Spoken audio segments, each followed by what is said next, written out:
Welcome to my first time cutting out a shower valve and putting in a new one with Sharkbites. I'm Angel, by the way. You can call me Auntie Angel.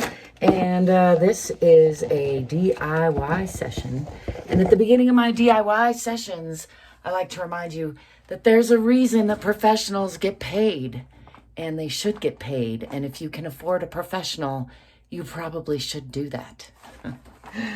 That said, if you're either into figuring stuff out yourself or on a super low budget or just a little bit crazy, like I could be, then welcome to the show.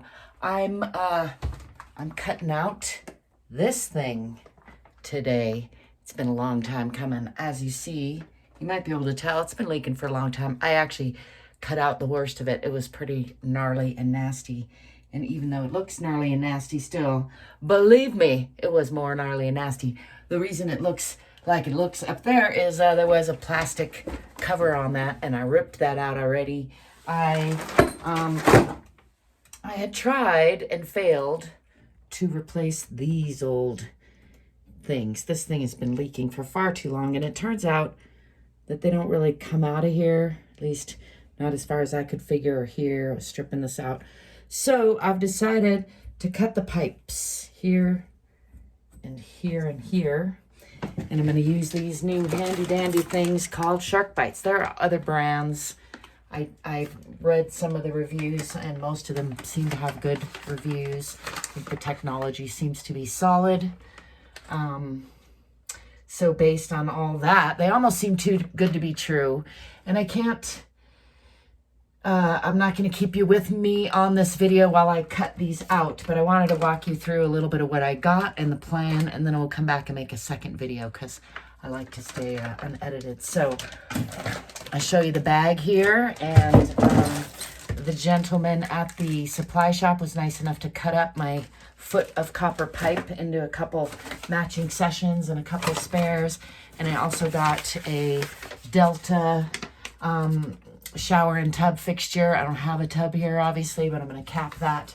And then I also got a fancy handle. Not super fancy, but, you know, the cheapest one I could find. And the grand total, just to show you my invoice there, let's see if you can see, was like $267 cash. I think he gave me a discount a little bit. I had looked on Amazon, and if I get around to it, I will put some links to some of these things on Amazon. They were around the same price, and I like to support my local shop. They've been very, very helpful. So that's what I did. The plan, let me walk you through it, is to take this handy dandy little thing, which is the cheapest version of this I could find there. There are more pricey ones, but as you can see, I'm working with limited space, and a lot of the pricier ones are bulkier. So actually, this was the perfect one, both because it was cheaper and it was still like 30 bucks, I think, which is a lot to me. But anyway, yeah, 27 something. I'm gonna cut these, and I'm going to Sharkbite on some shut-off valves, because right now I have the water to the main water to the house shut off because there's no shut-off valve to this. So that will be handy. The first thing I'm going to do is put in a shut-off valve here so that I can shut them off and work on it, and in case I don't finish it.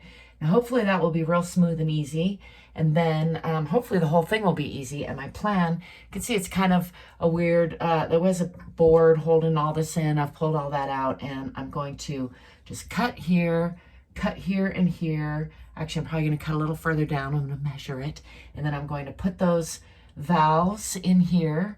And then I'm going to put on, I'm going to put the new single handle valve that I bought, the Delta handle right here. And I'm going to put little L's that thread onto one side and Sharkbite onto the other side, coming off of there, and hopefully get them onto here. And I'm a little bit concerned because I may have to bend this pipe just a little bit wider because there's not quite enough gap there, but I'm going to find out how that goes.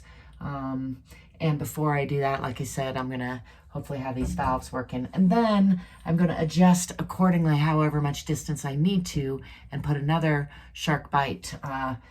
It's got threads on one end, female threads, and a Sharkbite on the other end that should slip on this, which goes up to that shower head.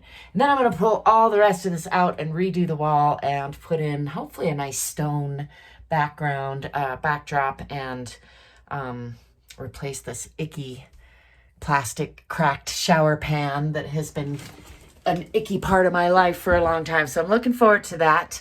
Let me know if you have any thoughts or any questions. I've looked up the Sharkbite stuff and there don't seem to be any real tricks to it. Measure it, put it in, pull it back. It's sort of like a Chinese finger trap, it seems like.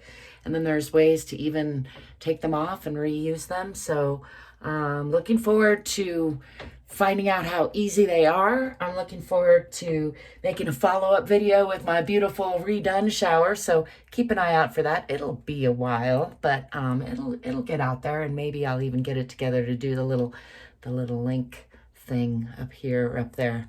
In the meantime, give me a thumbs up, subscribe to the channel if you haven't already, leave me a comment if you got something fun to say or any questions. Again, I'll try to put some relevant links down there, and if nothing else, there are always links to some of my books, some of my music, and other ways that you can support me, and I thank you if you do.